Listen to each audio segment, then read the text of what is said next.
You have a pipe, huh? And you are working in a laboratory. I see. What do you smoke these days? Tell me. Very nice. And also you have that look, that masculinity that you're gonna kick me in the chest and shout, "This is Sparta!" Love you, komşi. You rock. That was a nice presentation. Now, next, sırada FUJI Spaces and Other Places sunumuyla Nurit Bar-Shai.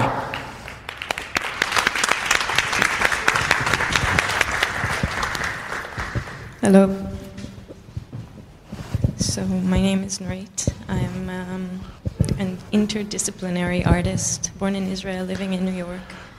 My work lies in the intersection of art, science, and technology, and it focused mostly on time-based media, real-time happenings, online and offline interactivity, performative, from web cameras to live microorganisms. So I'm showing my work, FUJI Spaces and Other Places, at the Amber Festival, and I wanted to share with you some insights about the background of my work. So I'll start with Nothing Happens, which is an online performance in 3 acts. The first one is a box on a shelf, the second one was a glass of water on a table, and the third one was a chair.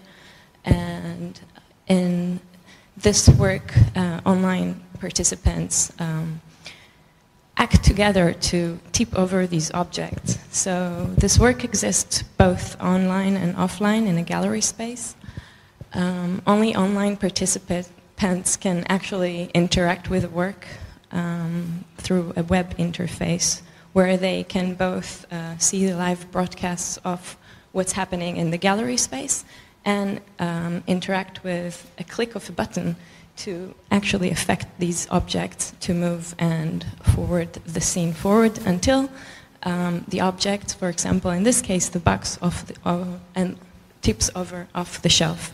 And when this happens, the performance is over and the next act starts. And on top of participants' actions, every time they click, they both affect the object, but they also create a snapshot image of the work. So they eventually create this collective stop-motion animation sequence, which eventually is seen online while in real time, while it's happening. And they can see it also in the gallery space through a kiosk where they cannot interact in the gallery space, only online. So what I was really interested in this work is both the unfolding of time in fractions. These scenes could take from a week to 2 weeks' time, depending on user interactions. Something that I later took to my work, FUJI Spaces and Other Places. I was really interested in expanding time. Only in here in this work, I was trying to test it for a whole year. So this work happened throughout from the 1st of January 2010 until December 31st, 2010 online, and I encouraged visitors to come and see the process as the work unfolded. I was really interested to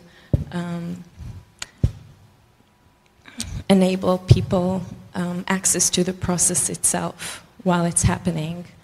So the work is actually affected from video. 3 major things. One is from 10 web cameras every 5 minutes. The web cameras themselves. I was using 10 found web cameras, compositing the them. composition results from the conditions of the web cameras, the sound, please? the light and weather, and a custom-made software. So I said it was affected both from the web cameras I was using for this work, which was 10 web cameras, the resolution, the size, and sometimes their availability. It was also affected from the light.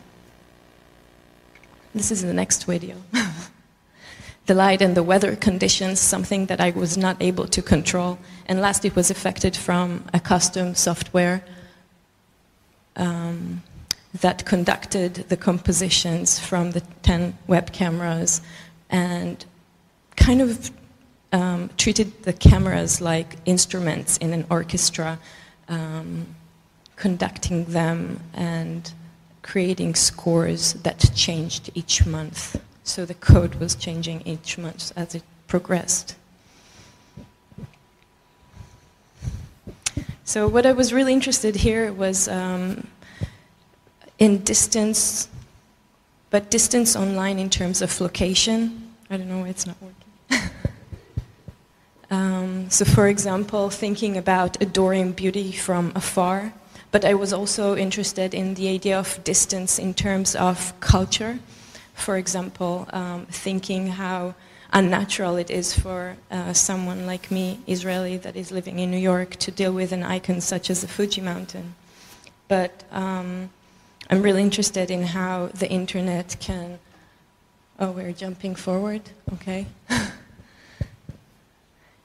Foster exchange of culture and really affect even aesthetic choices.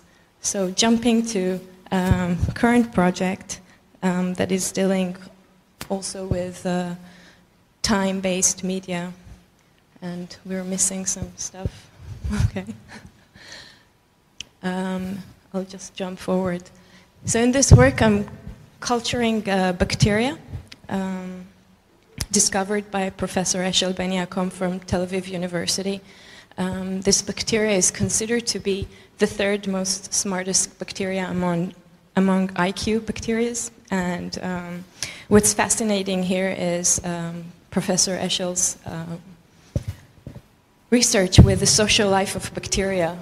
And he calls it chemical tweeting, and he is looking at how decision-making and network systems is happening in these communities. And when we think about it, in one Petri dish, there is 10 times more than all the population on Earth, yet they act together as multi-cell and act together to reassemble themselves. So this summer I was very lucky to be trained by his lab team and grow this bacteria by myself. But this is very rare opportunities for artists like me to actually come to scientists' lab and work. So part of my journey was to co-found a lab space. And this is GenSpace, a biotechnology community lab in Brooklyn, where we foster and nurture biology, both in education and actually practices.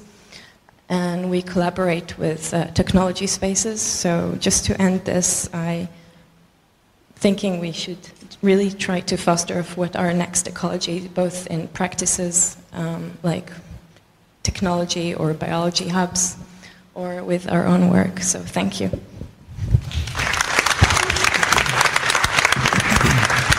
Very much. God bless.